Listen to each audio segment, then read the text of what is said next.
War has been a constant in human history, shaping empires and toppling kings. From the earliest days of civilization, conflict has been woven into the very fabric of our societies, leaving its mark on every generation. At the heart of every conflict stands the warrior, whether a conscripted farmer or a noble knight, bearing the cost of others' ambitions. These individuals, drawn from all walks of life, have always been the ones to face the dangers of the battlefield.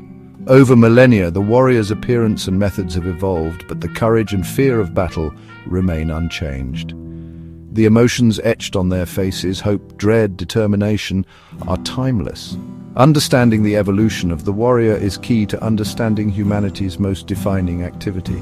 Each weapon, each piece of armor tells a story of adaptation and survival. Our journey begins in ancient Greece with citizen soldiers in the phalanx. These warriors fought not just for conquest, but for their city-states and their way of life. We'll march with Rome's legions, disciplined and relentless, whose tactics and organization changed the course of history. Meet the armored knights of medieval Europe, symbols of chivalry and feudal power, whose code and armor defined an era. And witness the stoic samurai of Japan, whose discipline and honor shaped centuries of warfare in the East. Finally, we'll see how gunpowder and industrialization transformed warfare forever, introducing new weapons and new horrors to the battlefield. Each warrior was a product of their era, their armor and weapons forged to meet the challenges of their time. The tools they carried were as much a reflection of their society as of their personal valor. The shift from spear to sword, longbow to musket, marked not just technological progress, but a transformation in how wars were fought and won. And the move from cavalry to tank marked fundamental changes in war itself, altering the speed, scale, and devastation of conflict. These changes altered the scale of battles and the societies that waged them, leaving scars that can still be seen today. The story of the warrior is the story of relentless transformation, a testament to human ingenuity and resilience in the face of adversity. Across every age, the face of conflict may change, but the human cost endures. The sacrifices made echo through time, reminding us of the price of war. Let's begin our journey through the ages of the warrior and discover how their legacy continues to shape our world. Ancient Greece was a land of constant conflict where city-states vied for power and survival amidst a rugged landscape. In this world, the hoplite emerged, a citizen soldier who stood as both protector and symbol of his community. Hoplites were ordinary men, often farmers or craftsmen, called from their fields and workshops to defend their city-state, or polis, when danger threatened. They left behind families and livelihoods, answering the call to arms not as professional warriors, but as citizens with a duty. Their strength lay in unity and discipline, fighting not for pay but for their home, their freedom, and the comrades at their side. The hoplite's armor was formidable, a heavy bronze-faced shield called an aspis, a long spear known as a dory, and a short sword, the xiphos, for close combat when the lines pressed together. They fought in the phalanx, a tight formation, where each man's shield overlapped with his neighbor's, creating a nearly impenetrable wall. This wall of bronze and spears advanced as one, relying on cohesion, trust, and the unspoken bond between soldiers. The phalanx was nearly unbreakable from the front, but required absolute discipline and courage to maintain under pressure. Battles were brutal shoving matches with shields crashing and spears thrusting, victory hinging on which side broke formation first. Once a phalanx collapsed, defeat was swift and deadly, often leading to chaos and rout. The hoplite's survival depended on the man beside him, forging bonds of brotherhood and loyalty that lasted beyond the battlefield. This shared danger and reliance on one another defined Greek warfare, shaping the very spirit of the polis. The hoplite's legacy is one of unity, discipline, and the extraordinary power of ordinary citizens in times of crisis. Their story is the foundation of the Western warrior tradition, inspiring generations to come. From the fields and hills of Greece, the art of war would soon move westward, evolving in the hands of new warriors. The age of the legionary was about to begin, forever changing the face of battle. The Romans took warfare to a new level, transforming the citizen soldier into a professional legionary. Legionaries served for decades, drilled relentlessly, and became the backbone of an empire. Their equipment was standardized: the curved shield, the deadly sword, and armor of iron plates.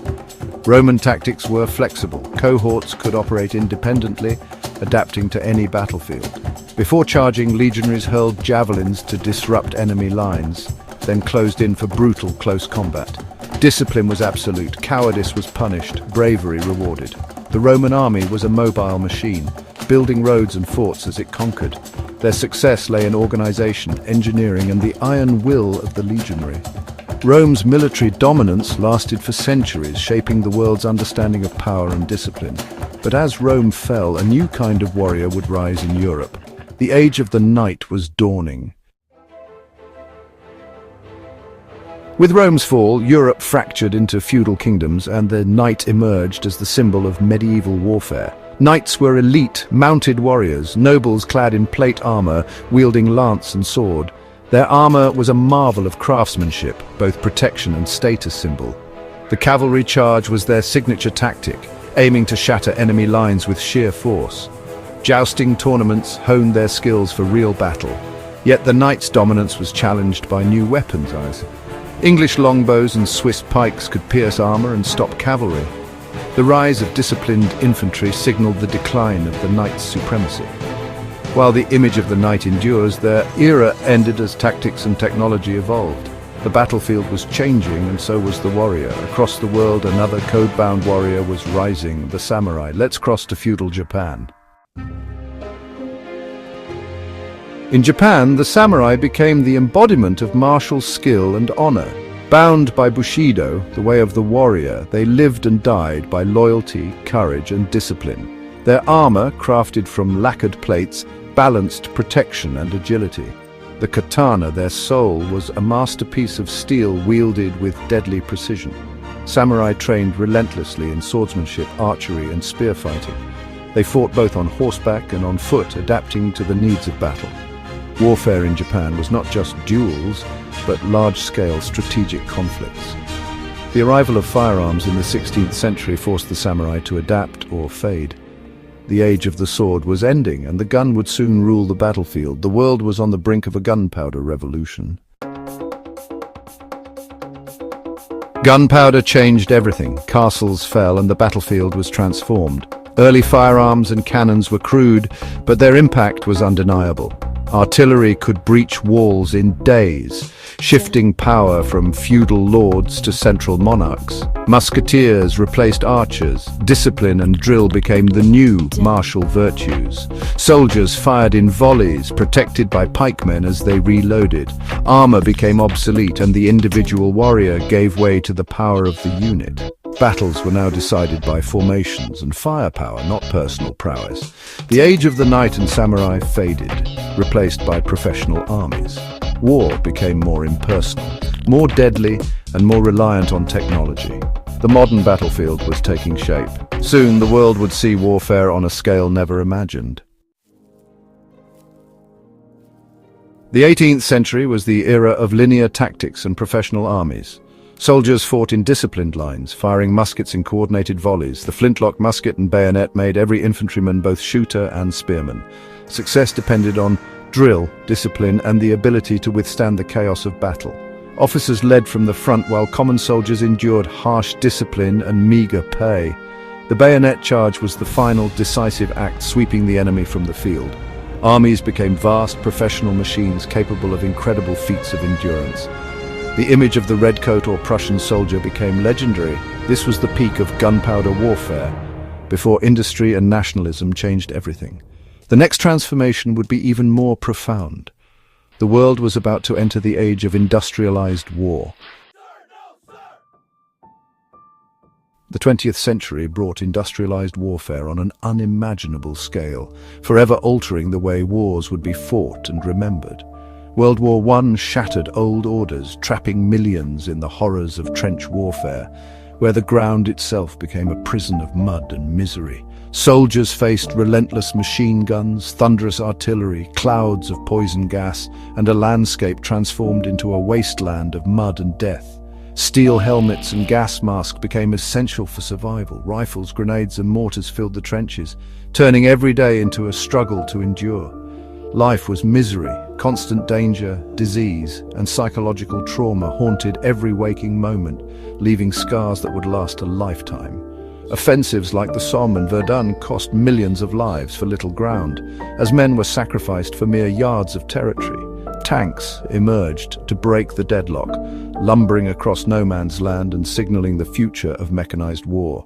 The individual warrior was now part of a vast, complex machine, where coordination and discipline mattered more than ever before. Combined arms, infantry, tanks, artillery, aircraft became the new standard, blending technology and tactics in ways never seen before. The age of the lone hero was over. Teamwork and technology now ruled the battlefield, demanding new skills and new forms of courage. The First World War marked the end of one era and the beginning of another, reshaping societies and the very nature of conflict. The face of the warrior had changed forever, bearing the weight of a new industrialized age. But the story of adaptation continued as soldiers and societies struggled to keep pace with the relentless march of progress. From hoplite to modern soldier, the warrior's story is one of constant adaptation. Each era's fighter was shaped by its unique challenges and technologies. The phalanx, the legion, the knight, the samurai, all were products of their time. New weapons and tactics repeatedly upended the old order. Gunpowder centralized power and changed the nature of battle. The industrial age made war more deadly and impersonal than ever before. Today's soldier is a specialist, relying on advanced technology and teamwork. The struggle for power and survival remains, but the face of the warrior is ever-changing. This history is a testament to human ingenuity and to our capacity for destruction. The evolution of the warrior mirrors the evolution of society itself. As long as conflict endures, so too will the transformation of those who fight. The story of the warrior is ultimately the story of us all.